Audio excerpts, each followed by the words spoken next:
Let's learn about fibroid. Fibroid is the most common benign tumor of the uterus, which is an estrogen-dependent condition where we have smooth muscle proliferation along with the varying proportion of fibrous tissues. So what are the risk factors? As it is an estrogen-dependent condition, risk factors would be early menarche, late menopause, nulliparity, PCOS, and obesity. We know in obesity there is a higher proportion of the adipose tissue, which is also one of the site for the estrogen synthesis. Coming to the types, it can be divided based upon the anatomical position. If it is in the uterine body, it can be intramural, subserosal, submucous. To start with, all the fibroids are intramural, then they can progress to subserosal or submucosal variety. Cervical fibroids can be anterior, posterior, central, lateral depending upon their position. Coming to the pathology, on naked eye appearance, the uterus or the fibroid will be enlarged with multiple nodular growths, and on cut surface there will be false capsule walled appearance which looks smooth and whitish. On microscopy, there is a smooth muscle proliferation along with that varying degree of fibrous connective tissue. So when it comes to the secondary changes, the fibroids can undergo degeneration. Why does degeneration happen in fibroid? See, fibroids are having blood supply or the vascularity in the peripheral region more when compared to the central region. So the central areas are more prone to the degeneration. Hyaline degeneration is the most common variety. There can be cystic degeneration, fatty degeneration, calcific degeneration, red degeneration, which is more common in the second trimester of the pregnancy, which should be managed conservatively. And sarcomatous change is the least common variety of the degeneration. So there can be other secondary changes like infection, necrosis, or the atrophy.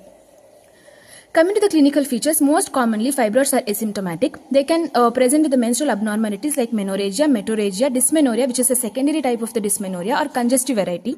And submucous varieties are most commonly associated with infertility. And if the growth is more, they can cause pelvic pain or the pressure symptoms.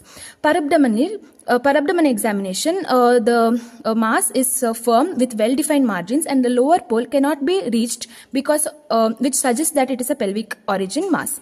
On pelvic examination, uterus is not felt separate from the swelling, and cervix moves with the movement of the mass felt per abdomen. Generally, there may be signs of the pallor, which indicates she is anemic because of the menorrhagia or increased bleeding.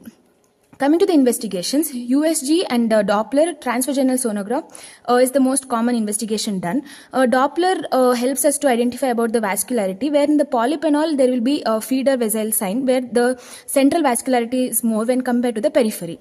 And saline infusion sonography is done for the submucous fibroids, and other investigation like hysteroscopy, hysterosalpingography is also done. And MRI is used to differentiate between the adenomyosis and the fibroid. When it comes to the management, it can be surgical management or the medical management. So medical or the expectant management is done whenever the size of the fibroid is less than 12 weeks, and whenever